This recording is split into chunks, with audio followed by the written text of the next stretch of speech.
শুয়োর বাচ্চা, তোর এত বড় সাহস! আমরা যখন রাস্তা দিয়ে আসতেছিলাম তুই সেইখান থেকে আমাদের পিছু লেগে আছিস, আর এখন কি করলি? এখন তুই আমার বান্ধবীর শাড়ির আঁচল ধরে টান দিলি। এই লুচ্চা, তোর এত বড় সাহস কে দিয়েছে বল? আহা বিতি থাম না, উনি হয়তো ভুল করে শাড়ির আঁচল ধরে ফেলেছে, তার জন্য উনার গায়ে তুই হাত তুলবি? ও মাই ভাই গো, তোমরা দেনে ভাবতাছ আমি হেলে লাগো ভাইয়া। চুপ কর। আমরা কি ভাবতেছি এখন? তুই কি বলতে চাচ্ছিস যে তুই আমাদের সাথে সম্পর্ক করবি, তাই না? এই যে তোদের না বুড়া বয়সে ভীমরতি ধরে, তাই না? যা বলছে এখান থেকে না। চুপ থাক না, উনি না হয় ভুল করে একটা কাজ করে ফেলেছে, তার জন্য এরকম বিহেভ করবি? থাম তুই, আমি দেখছি। আসসালামু আলাইকুম চাচা। ওয়ালাইকুম সালাম। এটা কেন বিথি না? এই তুই এনে কি করস? তোরা তো মনে হয় চাচার সঙ্গে ঝগড়াঝাটি করতেছস। এই কি হইছে রে? ভাইয়া আর বইলো না। এই যে এই বুড়ো লোকটা জানো কি করেছে?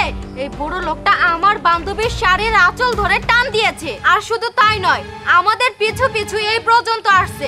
এখন তুমি এই জায়গায় আসছো, এর কোনো সমাধান বের করো তুমি। এই চুপ থাক। হাই হাই রে, কি করছে?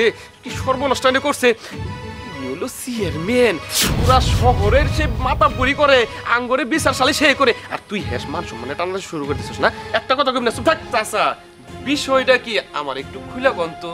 ও বাবা বাবা গো, তুমি আর হইস কইরো না গো, আমি মহাবিপদে পড়ে গেছি কে। ওই যে তোমার বোনের পাশে যে মেয়েটা, ওই তোমার বোনের বান্ধবী, ওই মেয়েটার সঙ্গে আমার ফুলার বিয়ে ঠিক হয়েছে গো বাবা। আমি আসলে বাবা দেখবে আইছিলাম গো বাবা, আমি কোনো অপরাধ করি নাই। ভাবছিলাম আমার মাওলা মরে গেছে গা, পুলালারে বিয়ে করামো, ওই পুলালা যদি আমার মায়ের মতো হয়। এখানে আমি দেখবে আইছিলাম গো বাবা, এই দেখবে এমন এক বিপদের মধ্যে পড়ে গেছি গা। তোমার বোনে তো আমার যা তা করলো, 14 গোষ্ঠী উঠে খোলায় ভালাইলো, শেষ পেশে গায়ে হাত দিল বাবা। হলে আমি কি করবো কও? কি হারামজাদি, তুই এটা কি করছস? চাচারে তুই খালাগালি করছস? তোরে তো আজকে আমি জুতাতে পারি না মুরে। থাক থাক বাবা থাক থাক, তুমি কিছু কইও না। জায়গা আমার হয়েছে পুরাই মানুষ বুঝে নাই গিয়া। তো ঘটনা লোকে এ যে তোমার বোনের সঙ্গে যে মেয়েটা, এই মেয়েটা আমার মাও আমার মরা মাও আমার পুলাটারে বিয়ে করা মুক্ত, তাই একটু দেখবে আসলাম বাবা।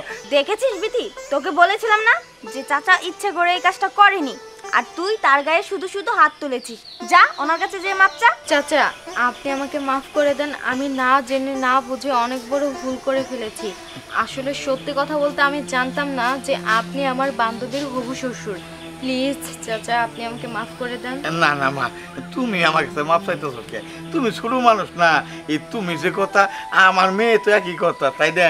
আমার মেয়ে অন্যায় করলে আমি দেখতাম না। ওইটা যাও মায়া, যাও যা বাড়ি যা যা বাড়ি যা। সারাদিন খালি টই টই করে ঘুরে বেড়াস, আর মানুষের সাথে খালি ঘুরে বেড়াস না বাবা। চাচা তো তোমার বোনের তো মাফ করে দিছি, তোমার কিন্তু বাবা মাফ করে না। আগামী শুক্রবার দিন আমার পুলার বিয়ে। আজকে থেকে তুমি আমার বাড়িতে 1 সপ্তাহ থাকবা আর বিয়ের আয়োজন করবা। অবশ্যই থাকবো। আমি থাকবো না মানে আপনার ছেলে তো আমার বন্ধু। চলো বাবা এখনই।